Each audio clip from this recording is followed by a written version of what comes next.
আসসালামু আলাইকুম।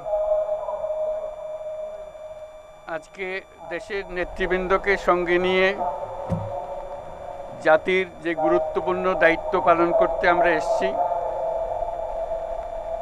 আল্লাহ তার জন্য আমাদের জন্য রহমত বর্ষণ করছেন। আল্লাহর রহমত নিয়ে আমি এই ঘোষণাপত্র পাঠ করব। বিসমিল্লাহির রহমানির রহিম। যেহেতু উপনিবেশ বিরোধী লড়াইয়ের সুদীর্ঘকালের ধারাবাহিকতায় এই ভূখণ্ডের মানুষ দীর্ঘ 23 বছর পাকিস্তানের স্বৈরশাসকদের বঞ্চনা ও শোষণের বিরুদ্ধে রুখে দাঁড়িয়েছিল এবং নির্বিচার গণহত্যার বিরুদ্ধে গণপ্রতিরোধ গড়ে 1971 সালে 26শে মার্চ স্বাধীনতা ঘোষণা করে রক্তক্ষয়ী মুক্তিযুদ্ধের মাধ্যমে জাতীয় মুক্তির লক্ষ্যে বাংলাদেশ রাষ্ট্র প্রতিষ্ঠা করেছিল।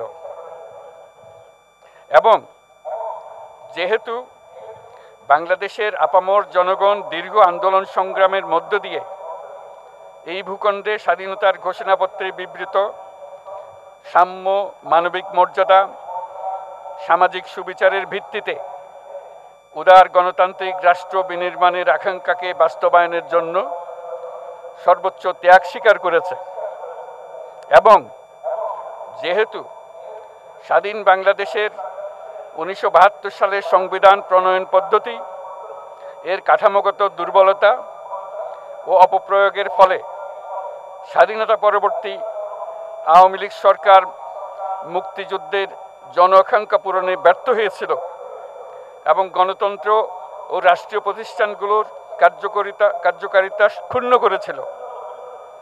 এবং যেহেতু স্বাধীনতা পরবর্তী আওয়ামী লীগ সরকার স্বাধীনতার মূল মন্ত্র গণতান্ত্রিক শাসন ব্যবস্থার বিপরীতে বাকশাল নামে সাংবিধানিকভাবে একদলীয় শাসন ব্যবস্থা কায়েম করে এবং মত প্রকাশ ও বিচার বিভাগের স্বাধীনতা হরণ করে, যার প্রতিক্রিয়ায় 1975 সালের 7ই নভেম্বর দেশের সিপাহী জনতার ঐক্যবদ্ধ বিপ্লব সংগঠিত হয় এবং পরবর্তী সময়ে একদলীয় বাকশাল পদ্ধতির পরিবর্তে বহুদলীয় গণতন্ত্র, মত প্রকাশ ও বিচার বিভাগের স্বাধীনতা পুনঃপ্রবর্তনের পথ সুগম হয়।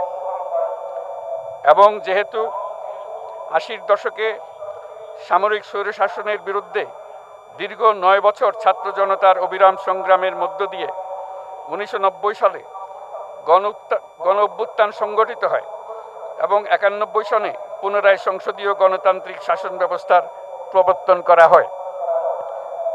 এবং যেহেতু দেশি বিদেশি চক্রান্তে সরকার পরিবর্তনের গণতান্ত্রিক প্রক্রিয়া ব্যাহত হওয়ায় 1/11 মতো ষড়যন্ত্রমূলক ব্যবস্থার মাধ্যমে বাংলাদেশে শেখ হাসিনার একচ্ছত্র ক্ষমতা, আধিপত্য এবং ফেসিবাদের পথ সুগম করা হয়।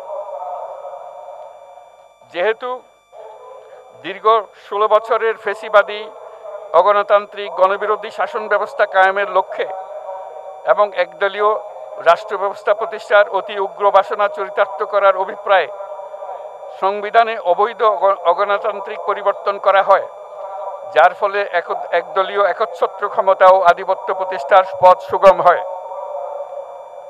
এবং যেহেতু শেখ হাসিনার আওয়ামী লীগ সরকারের দুঃশাসন, গুম খুন, আইন বহির্ভূত হত্যাকাণ্ড, মত প্রকাশের স্বাধীনতা হরণ এবং একদলীয় স্বার্থে সংবিধান সংশোধন ও পরিবর্তন বাংলাদেশের সকল রাষ্ট্রীয় সাংবিধানিক প্রতিষ্ঠানসমূহকে ধ্বংস করে। এবং যেহেতু হাসিনা সরকারের আমলে তারই নেতৃত্বে একটি চরম গণবিরোধী, একতান্ত্রিক ও মানবাধিকার হরণকারী শক্তি বাংলাদেশকে একটি ফেসিবাদী, মাফিয়া এবং ব্যর্থ রাষ্ট্রের রূপ দিয়ে আন্তর্জাতিকভাবে বাংলাদেশের ভাবমূর্তি ক্ষুণ্ণ করে। এবং যেহেতু তথাকথিত উন্নয়নের নামে শেখ হাসিনার ফেসিবাদী নেতৃত্বে সীমাহীন দুর্নীতি, ব্যাংক লুট, অর্থ পাচার ও অর্থনৈতিক প্রতিষ্ঠানগুলিকে ধ্বংসের মধ্যে দিয়ে বিগত পতিত দুর্নীতিবাজ আওয়ামী লীগ সরকার বাংলাদেশ ও এর অমিত অর্থনৈতিক সম্ভাবনাকে বিপর্যস্ত করে তোলে এবং পরিবেশ, প্রাণ বৈচিত্র্য ও জলবায়ুকে বিপন্ন করে। এবং যেহেতু শেখ হাসিনার ফ্যাসিস্ট সরকারের বিরুদ্ধে রাজনৈতিক দল, ছাত্র শ্রমিক সংগঠন সহ সমাজের সর্বস্তরের জনগণ গত প্রায় 16 বছর যাবৎ নিরন্তর গণতান্ত্রিক সংগ্রাম করে জেল জুলুম, হামলা মামলা, গুম খুন ও বিচার বহির্ভূত হত্যাকাণ্ডের শিকার হয়। এবং যেহেতু বাংলাদেশে বিদেশি রাষ্ট্রের অন্যায় প্রভুত্ব, শোষণ ও খবরদারিত্বের বিরুদ্ধে এদেশের মানুষের ন্যায়সঙ্গত আন্দোলনকে বহিঃশক্তির তাবেদার আওয়ামী লীগ সরকার নিষ্ঠুর শক্তি প্রয়োগের মাধ্যমে দমন করে। এবং যেহেতু অবৈধভাবে ক্ষমতা অব্যাহত রাখতে আওয়ামী লীগ সরকার 3টি প্রহসনের নির্বাচনে এর জাতীয় সংসদ নির্বাচন এদেশের মানুষকে ভোটাধিকার ও প্রতিনিধিত্ব থেকে বঞ্চিত করে। যেহেতু আওয়ামী লীগ আমলে ভিন্ন মতের রাজনৈতিক নেতাকর্মী, শিক্ষার্থী, তরুণদের নিষ্ঠুরভাবে নির্যাতন করা হয় এবং সরকারি চাকুরিতে একচেটিয়া দলীয় নিয়োগ এবং কোটাভিত্তিক বৈষম্যের কারণে ছাত্র, চাকুরি প্রার্থী, নাগরিকদের মধ্যে চরম ক্ষোভের জন্ম হয়। এবং যেহেতু বিরোধী রাজনৈতিক দল সংগঠনের উপর চরম নিপীড়নের ফলে দীর্ঘদিন ধরে জনরোষের সৃষ্টি হয় এবং জনগণ সকল বৈধ প্রক্রিয়া অবলম্বন করে ফ্যাসিবাদ বিরোধী লড়াই চালিয়ে যায়। এবং যেহেতু সরকারি চাকরিতে বৈষম্যমূলক কোটা ব্যবস্থা বিলোপ ও দুর্নীতি প্রতিরোধে বৈষম্য বিরোধী ছাত্র আন্দোলন চলাকালে আওয়ামী লীগ সরকার কর্তৃক ব্যাপক দমন পীড়ন, বর্বর অত্যাচার, মানবতা বিরোধী হত্যাকাণ্ড চালানো হয়, যার ফলে সারা দেশে দলমত নির্বিশেষে ছাত্র জনতার উত্তাল গণবিক্ষোভ গণ অভ্যুত্থানের রূপ নেয়। এবং যেহেতু ফ্যাসিস্ট শক্তির বিরুদ্ধে অদম্য ছাত্র জনতার অভ্যুত্থানে রাজনৈতিক দল, ধর্মীয়, সামাজিক, সাংস্কৃতিক, পেশাজীবী, নারী ও শ্রমিক সংগঠনসমূহ সমাজের সকল স্তরের মানুষ যোগদান করে এবং আওয়ামী ফ্যাসিবাদী বাহিনী রাজপথে নারী, শিশু সহ প্রায় 1000 মানুষকে নির্বিচারে হত্যা করে, অগণিত মানুষ পঙ্গুত্ব, অন্ধত্ব বরণ করে। আন্দোলনের চূড়ান্ত পর্যায়ে সামরিক বাহিনীর সদস্যগণ জনগণের গণতান্ত্রিক লড়াইকে সমর্থন প্রদান করে। এবং যেহেতু অবৈধ শেখ হাসিনা সরকার পতন, ফ্যাসিবাদী ব্যবস্থার বিলোপ এবং নতুন রাজনৈতিক বন্দোবস্তের লক্ষ্যে বৈষম্য বিরোধী ছাত্র আন্দোলনের ডাকে জনগণ অসহযোগ আন্দোলন শুরু করে, পরবর্তী সময়ে 5ই আগস্ট ঢাকা অভিমুখে লং মার্চ পরিচালনা করে এবং ফ্যাসিবাদ বিরোধী আন্দোলনরত সকল রাজনৈতিক দল, ছাত্র জনতা তথা সর্বস্তরের সকল শ্রেণীর, পেশার, আপামর জনসাধারণ তীব্র আন্দোলনের চূড়ান্ত পর্যায়ে গণভবনমুখী জনতার উত্তাল যাত্রার মুখে ফ্যাসিস্ট হাসিনা 5ই আগস্ট 2024 তারিখে পদত্যাগ করে দেশ ছেড়ে পালিয়ে যেতে বাধ্য হয়। এবং যেহেতু বাংলাদেশের রাজনৈতিক ও সাংবিধানিক সংকট মোকাবেলায় গণ অভ্যুত্থানের মধ্য দিয়ে ব্যক্ত জনগণের সার্বভৌমত্বের প্রত্যয় ও প্রয়োগ রাজনৈতিক ও আইনি উভয় দিক থেকে যুক্তিসঙ্গত, বৈধ ও আন্তর্জাতিকভাবে স্বীকৃত। এবং যেহেতু জনগণের দাবি অনুযায়ী এরপর অবৈধ দ্বাদশ জাতীয় সংসদ ভেঙে দেওয়া হয় এবং সংবিধানের 106 অনুচ্ছেদ অনুসারে সুপ্রিম কোর্টের মতামতের আলোকে সাংবিধানিকভাবে ডক্টর মোহাম্মদ ইউনূসের নেতৃত্বে 8ই আগস্ট 2024 তারিখে একটি অন্তর্বর্তীকালীন সরকার গঠন করা হয়। এবং যেহেতু বাংলাদেশের সর্বস্তরের জনগণের ফ্যাসিবাদ বিরোধী তীব্র আকাঙ্ক্ষা এবং ছাত্র জনতার অভ্যুত্থানের মধ্য দিয়ে ফ্যাসিবাদ, বৈষম্য, দুর্নীতিমুক্ত সমাজ ও রাষ্ট্র বিনির্মাণের অভিপ্রায় প্রকাশিত হয়,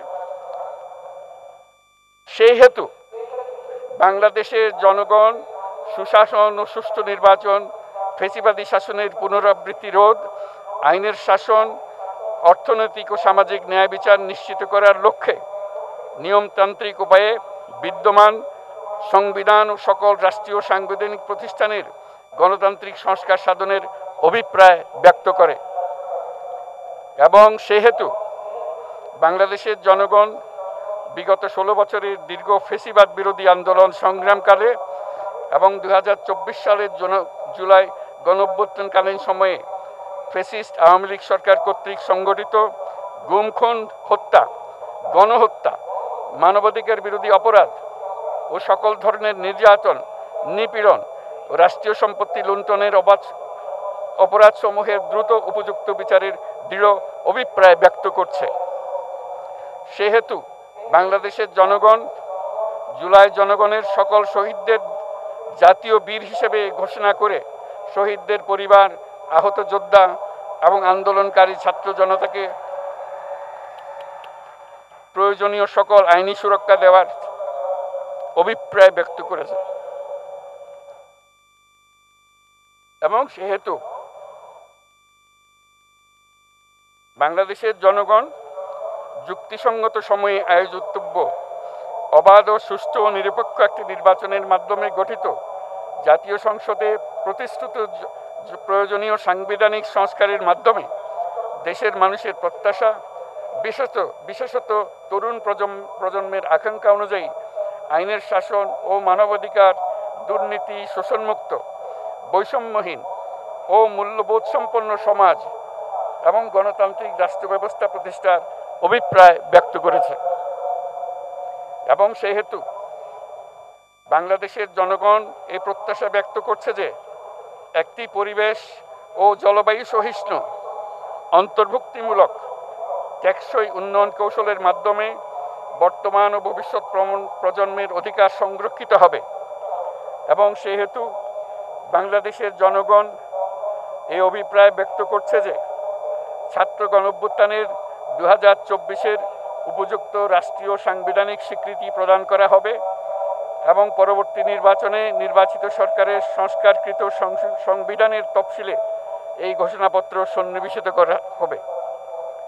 এবং 5ই আগস্ট 2024 সালে গণঅভ্যুত্থানে বিজয়ী বাংলাদেশের জনগণের আকাঙ্ক্ষার প্রতিফলন হিসেবে এই ঘোষণা প্রণয়ন করা হলো।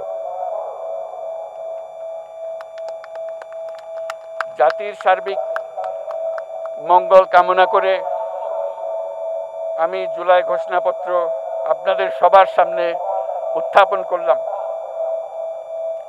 আল্লাহ সকলের জন্য মঙ্গল দান করুন, জাতির জন্য মঙ্গল নিয়ে আসুক। সবাইকে ধন্যবাদ। আল্লাহ হাফেজ।